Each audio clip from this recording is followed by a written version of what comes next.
దూర విద్యా విధానంలో doctor B R Ambedkar open university దేశంలోనే మొట్టమొదటి సార్వత్రిక విశ్వవిద్యాలయం. దాదాపు 2.5 దశాబ్దాలుగా దూర విద్యా విధానం ద్వారా కంప్యూటర్ కోర్సును అనుసంధానం చేస్తూ బీఏ, బీకాం, బీఎస్సీ డిగ్రీ కోర్సులను అందిస్తోంది. పోస్ట్ గ్రాడ్యుయేషన్ స్థాయి, డిగ్రీ, డిప్లొమా స్థాయి కోర్సులను ఔత్సాహికులైన విద్యార్థులకు అందిస్తోంది.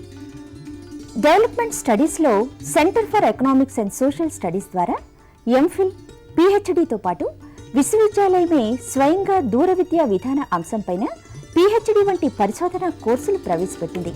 సుమారు 4.5 లక్షల మంది విద్యార్థులు ఈ విశ్వవిద్యాలయం నుంచి ఉన్నత విద్యావకాశాలు పొందుతున్నారు. డాక్టర్ బిఆర్ అంబేద్కర్ సార్వత్రిక విశ్వవిద్యాలయం స్థానికంగా స్వయం బోధనా పద్ధతిలో ముద్రణ రూపంలో రూపొందించిన కోర్స్ మెటీరియల్ అందిస్తోంది. కోర్స్ మెటీరియల్ అధ్యయనానికి సహకరించే విధంగా రేడియో, టెలివిజన్ పాఠ్యాంశాల ఆధారంగా కార్యక్రమాలు ప్రసారం చేస్తోంది. అధ్యయన కేంద్రాల ద్వారా ఏర్పాటు చేసే సలహా సంసర్గ తరగతులు, సైన్స్ ప్రాక్టికల్ సౌకర్యాలు విద్యార్థులకు స్వయం అధ్యయనానికి ఒక చక్కటి అవకాశం. ఇవి విద్యార్థి సమీపంలో ఉండే అధ్యయన కేంద్రం నుంచే పొందొచ్చు.